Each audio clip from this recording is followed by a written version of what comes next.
Hi everybody, welcome to your next video lecture for intercultural communication. In this video, we are going to tackle the big question, what differentiates or unites cultures? We're quite a ways into the semester already, and it's weird that we're finally just getting to this question. And there's a reason for that.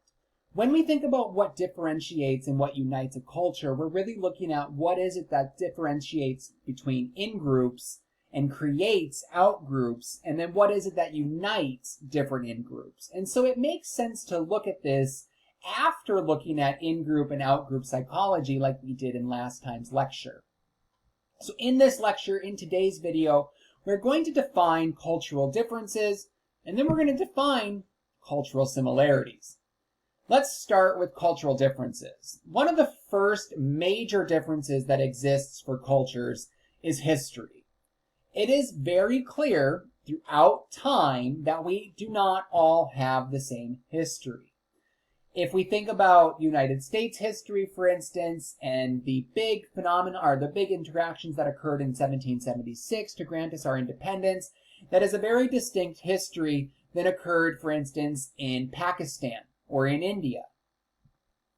If you've ever seen the Netflix documentary satire Comm on Earth, it's a great example of how history has a major role to play in how cultures develop, right? Because it is a lot about what that culture is able to do and what plays into their different, backgrounds that tells us who they are and differentiates between different cultures, right? Canadian history and United States history. As much as we are together geographically, we are distinct different cultures. The second thing that differentiates between cultures is ecology. Ecology is really looking at things like the weather. There is a difference between northern culture and southern culture, what I would say is North Dakota and Oklahoma as representative of that in terms of ecology. It is so hot here. It is ridiculously hot here in a way that I was not used to when I moved here, right? In the same way that in North Dakota, it's very common for us to have inches and inches of snow and to still go about our day because the ecology has developed us into different cultures. I was shocked to learn when I got down here that in Cherokee County there are only 2 snowplows and only one of them works. In North Dakota, that just wouldn't cut it. In fact, a lot of farmers and a lot of private citizens have snowplow attachments for their vehicles because it's just such a common occurrence for us. The third thing that unites cultures is technology. You can see in the 2 images how different teenagers and children are responding to technology. It really does allow cultures to differ. In one of the videos we watched in one of the previous lectures, it talked about how only 75-ish% of people are connected to the internet. That's not 100%, which means not every culture is experiencing the same kind of connectivity that we are in the United States. It's always really interesting to me to hear people complain about connectivity in the United States when there are other remote regions of the world that literally don't even have the ability to have the internet. A fourth thing that differentiates cultures is media. Media are things, that reach different parts of the world that spread cultural influence. I think a lot about the American and the Western media and the Hollywood kind of conglomerate that exists, right? In fact, a few years ago, France actually instituted guidelines that stated they needed to show an equal number of French originating media, right, media productions as they do American-born productions. But it also comes down to what are the media allowed to say. If you've been keeping up with the war in Ukraine and the war from Russia, you know that Russian media is not depicting the war in the correct way, that they are using their media to continue sending various elements of their culture. And so media is something that definitely differentiates cultures. The fifth thing that differentiates cultures is biology. This is really not to be confused with race. Biology is entirely dealing with genetics. This is talking about Punnett squares and dominant and recessive genes, while race is socio-political. Remember, race is a social construct. We created it to classify and categorize. Biology is genetics. We can't question genetics, right? What happens when the sperm meets the egg is what happens, and that is what is produced. That is different than race, and we have to think of them as two distinct things. The sixth distinction, or the sixth thing that differentiates cultures, is institutional networks. When you think of an institution, the way I often try to describe it is going to be, for instance, the different cabinet positions within our administration, within our government. The state, the treasury, defense, the legal system, the interior, agriculture, commerce, labor, health and human services, housing and urban development, transportation, homeland security, energy, education, and veterans affairs. All of those are different institutions, okay? All of those are different institutions, which means across cultures, the way these things work might be different. For instance, our defense system in the United States is quite superior to a lot of different cultures, right? We have a different emphasis on energy, we have a different emphasis on education, and all of those are institutions that differentiate cultures.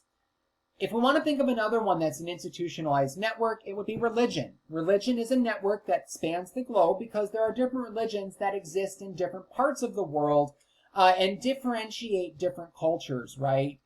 So Christianity is different than Judaism, which is different than Hinduism, which is different than Taoism. All of these different things exist. All these different religions exist. It's not that one religion is right or more right or less right or any of that kind of stuff.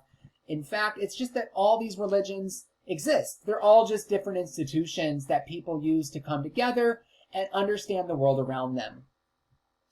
The final difference in cultures is interpersonal patterns. One of the best ways to think about this is, what is the family hierarchy like? In Indian families, it is the eldest male, so oftentimes it's the grandfather who is in charge, and if he dies, it passes on to his eldest son, right? And so you can see how that lineage kind of works. It's a heavy emphasis on men in that culture. In Polish families, it is the father, then the mother, then the grandparents. Notice that the grandparents are now lower than the father and the mother. It is swapped from Indian culture. Italian family hierarchy, it's really all about who has the power and authority. It's the couple, okay? It's not to distinguish between the father and the mother. It's the oldest couple together who make the decisions, and that's going to be very important. So interpersonal patterns. The 7 things that make cultures differ then is history, ecology, technology, media, institutional networks, interpersonal patterns, and biology. Now that we understand what makes cultures differ, let's talk about what makes cultures similar. And to do that, I want to introduce you guys to my friend group. This is friends of mine, Malcolm, Sarah, Aya, and Miranda, who I was on a trip with to Baltimore for the National Communication Conference a couple of years ago, 2018. Maybe even 2019. Gosh, time goes so fast. And on this particular day, during this particular picture, we were actually having a rift between us. There was something drifting us apart, and that decision was based on where we wanted to go eat. And the reason we were drifting apart is that even within our culture, no two people are programmed identically, right? And so we have 5 people here. We are not the same. We are the same culture, right? There's a lot of similarities between us. We all attended NDSU. We were all on this trip as academic students, as future emerging scholars, etc. So even within that culture, even with all those similarities, we were not programmed identically. Remember then that culture is a learned set of shared interpretations about beliefs, values, norms, and social practices, which affects the behaviors of a relatively large group of people. To understand what unites cultures, we're really highlighting 4 ideas: beliefs, values, norms, and practices. So let's go ahead and take a look at what was happening to us that was causing us to drift apart based on what unites cultures. So the first thing you have to understand about myself in this group is that in this group there are 3 vegetarians and 2 omnivores. Now, here's where we're going to start is beliefs, okay? A belief is an idea that people hold or assume to be true about the world that typically goes unnoticed, okay? Beliefs form the foundation for a culture. Beliefs form the foundation for the culture. But often, like your house foundation, they are beneath, right? You do not see them. You know that they exist. You cannot often articulate what they are or what they look like. So we are going to have to think here about beliefs. What are universal assumptions made about the world by omnivores, right? What do we know about omnivores? Well, an omnivore would find it acceptable for humans to eat both meat and vegetables. So myself and Miranda, reminder, we are both omnivores. For us, it is a belief that it is okay for humans to eat and consume meat and vegetables. Okay, so let's flip that. What is a universal assumption then about the world that vegetarians would make? Okay, here you should clearly see from the image that vegetarians are going to believe that it is not acceptable for humans to eat meat, right? Recognize that, well, duh, that is the belief operating for vegetarians, but people don't go around saying that, right? That's not how people often describe themselves. Because beliefs are things that operate on an unnoticed, often cannot be explained level that becomes a type of truth for that culture. Are there other universal assumptions that you can think about and that describe the way the world works and operates? A lot of people get their beliefs from religion. Other people might get their beliefs from ideological systems.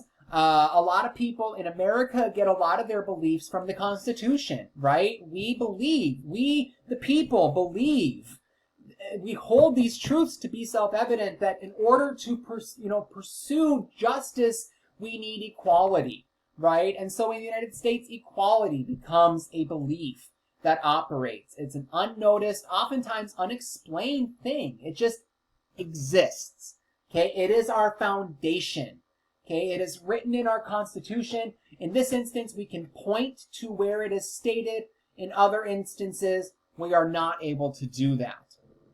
So I ask you, were the differences in our beliefs really enough to cause conflict in our lunch plans? Well, no, not really, right? That wasn't where the conflict was. Okay, so then we're going to turn to our values. Values are what a culture regards as good or bad, right or wrong, fair or unfair, just or unjust. You'll notice what's important with values is they operate on a type of continuum with 2 different poles, okay? On one end, you have something that is fair. On the other hand, you have something that is unfair, and values can fall anywhere in that continuum. These are not binary, okay? These are continuous, and that's very important. Values arise from our human experience, okay? So our values come from what it is that we experience, even if we didn't firsthand experience it, right? There is this idea of collective humanity, and so values might arise from that, from things that have been experienced in the past that inform what we value now. What's important to recognize is that values are easily articulated, or perhaps a better way to say this is that they are easier to articulate, right? That values are a little bit easier to put a pin on and say this is something that's operating right now. So let's go ahead and look at the values that were taking place for the 5 of us. So the first one is the value for Malcolm. Malcolm had a family. He has 2 children. He had a wife. At this point now he is divorced, unfortunately. But at that time he was married and he had to supply money for his family. So his top thing, what was important to him in this instance, is that we found a cheap lunch plan. Aya, on the far right, who recognizes that we don't often go to different states and to different cities, wanted something that to them would be considered unique. This was very important to them, as they didn't want something that they could get in Fargo. That was very important. Sarah, between Malcolm and Olivia, and our third vegetarian, was looking for something that was very easy to describe. She just wanted a healthy lunch option. She just wanted something that wasn't going to make her regret eating it later, right? Because we knew that we were in Baltimore, we were wandering, we were walking so much. She wanted something that was going to give her energy, but that was healthy. Myself, I had just come off of presenting for a panel. I had just finished something. I was looking for an opportunity to relax. While Miranda in the front, she and I were going to be presenting something in a couple of hours that we were not quite done preparing yet. And so what was most important to Miranda in this instance is that we found something quick. Notice, even within a culture, even when people have things in common, there are distinctions, okay? And that is very, very important, that all of us had different things that we valued in our lunch option.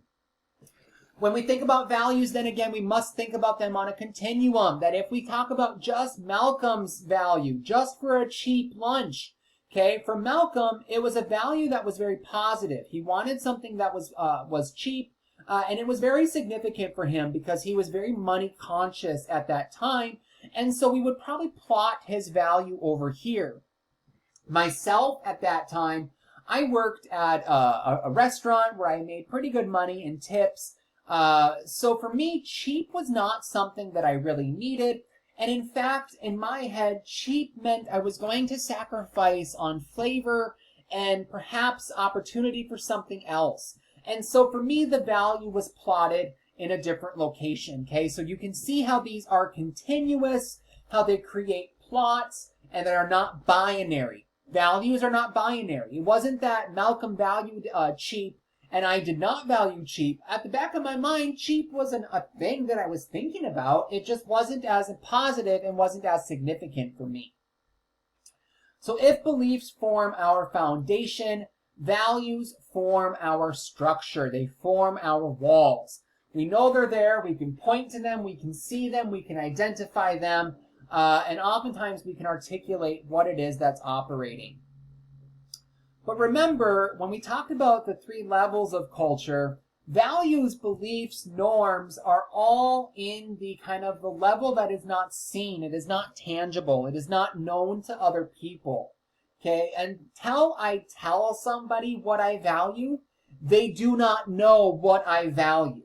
Okay, that's very important. So in this image, values and beliefs are below the surface. They are beneath. They are the lower half of the iceberg. It becomes really important then to also think about what is it that people are aware of that they can see that become reflections of our values and our assumptions. So we're going to start talking now a little bit more on this upper half of this iceberg. And the third one is norms. Norms are the expectations of appropriate behavior based on shared beliefs that regulate future behavior. Okay, so what essentially is happening here is norms are establishing the rules. And you're saying what is appropriate here in terms of now and also will be appropriate in the future, right? And so I want to make sure that how I behave is going to be consistent with how I should behave, not just now, but also then. So you're essentially asking yourself, what is typical? What is appropriate? What is the right way to behave? What is effective? Okay? Norms are the rules, and it's important that we recognize that these are either established in some instances, such as the Constitution, or they are unwritten, which is operating norms that exist within cultures that we don't necessarily write down. Again, standing in line, not written down anywhere, but it reflects something that operates more intrinsically for us. An example of norms: when we get into an elevator, what is the appropriate and expected behavior? It's obviously that we will turn around and face the door as everybody else does. Want to experiment a little bit with this? Go into an elevator and don't turn around. See what happens. Bring in a second person and then see how many other people turn around with you as an example of social proof. Second, when approaching a stop sign, what is appropriate and expected behavior? It's that you will stop, right? It's that you will come to a stop. Especially if I'm a pedestrian also at that stop sign, I also have a normative understanding that you are going to give me the right of way, right? That you are going to let me go. That is the expectation. That is the norm. When you submit a paper in class, what is the appropriate and expected behavior? It's probably to wait for feedback and then to incorporate feedback, right? That is a norm. You don't have to write it down. I didn't write down for you to incorporate feedback, although it is expected that you do because it is a norm of education. So norms are kind of what is normal, right? Norms are kind of what is normal, but it's also important to recognize that we can go against the norm and that this can have positive and negative consequences. An example might be Martin Luther King Jr., where going against the norm within society has resulted in the civil rights movement and the right for African Americans to vote in this country, right? So you can see that norms, as much as they are there, it is pushing back against the norms that allows cultures to progress. And I would argue oftentimes when you see, for instance, our own culture, our own government passing legislation, they are establishing norms because of differences in, and the differences in expectations within society. Keep in mind that norms are expected. They're not always followed. Okay, just because a norm exists within a culture does not necessarily mean everybody is acting in accordance to that. And in fact, it sometimes means that people are not acting in accordance to that. If the norm has to be established, it means people don't do it, right? I often have people who comment on my syllabus when I have to give people instructions on how to word an email, how to address an email to a faculty member. The fact that I have to write it down means that it's not happening, right? And so just keep in mind that just because norms are expected doesn't mean that they're always followed through on. And in fact, that's where disagreement and conflict can also often come in. The fourth thing that's operating here then are social practices. These are everyday practices that are habitually or typically performed. It's really looking at our customs, rituals, and traditions, right? When do we schedule our lunch breaks? At noon? When do we, what do we serve at birthdays? Birthday cake? What do we put out at Christmas? Christmas trees, angels, nativity scenes. All of these become customs, rituals, and traditions that are practices. This is also where you would see your 5 Fs, right? Your faces, festivals, flags, foods, and all that kind of stuff. This is the stuff that people can see, right? So the norms are kind of operating in that in-between realm where they are not stated. They don't have to be stated. Social practices are our actual practices, our actual behaviors. But social practices can be even more mundane. It's in some cultures that they believe in going to work. Other cultures do not, right? They don't believe in going to work. Some cultures believe in showering. Other cultures do not. Some believe in cooking. Others do not. Some cultures believe in clothing. Others do not. And if you need an example, nudist colonies exist. And the entire thing is based on they don't believe in wearing clothing. It's a practice that is operating on in their culture. So let's go through one example of beliefs, values, norms, and social practices for a cultural group. We're going to take environmentalists, okay? An environmentalist is probably operating under the belief that nature is important, right? That it is important to take care of nature, that nature is as important as perhaps humans are, that we have to care about this relationship. That is something that's operating almost on an unnoticed level, right? An environmentalist, obviously they believe that nature is important. They don't often have to go around stating that. It often has to just be there. It just kind of, it is their foundational belief. What might these people value?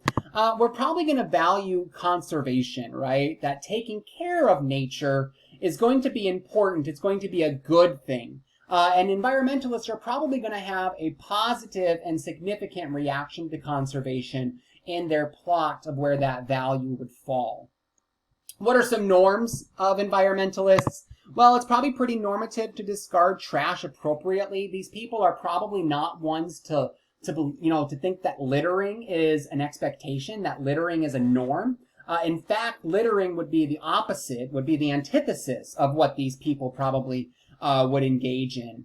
And then the social practices, these people probably recycle. It's probably something they do. They probably have recycling bins in their homes. They probably care about and take recycling very seriously, right? And so you can see how we're operating with these beliefs, values, norms, and social practices. And what happens is these create cultural patterns, okay? Cultural patterns operate on a patternized level. Where around these different beliefs, values, norms, and social practices, we form kind of routine ways to behave.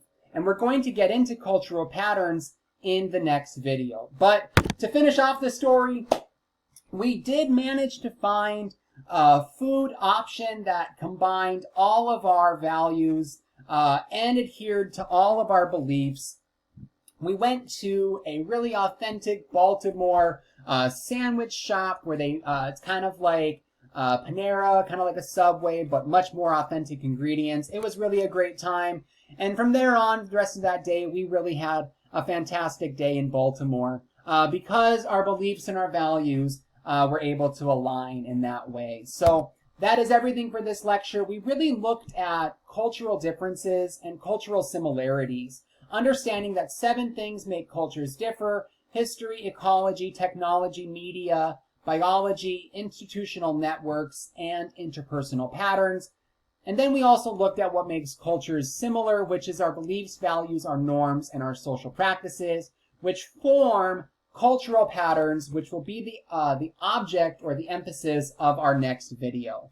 But that is everything to answer this question, and that is the end of this mini lecture. I hope that you found this video instructive. If you have any questions, please do not hesitate to let me know.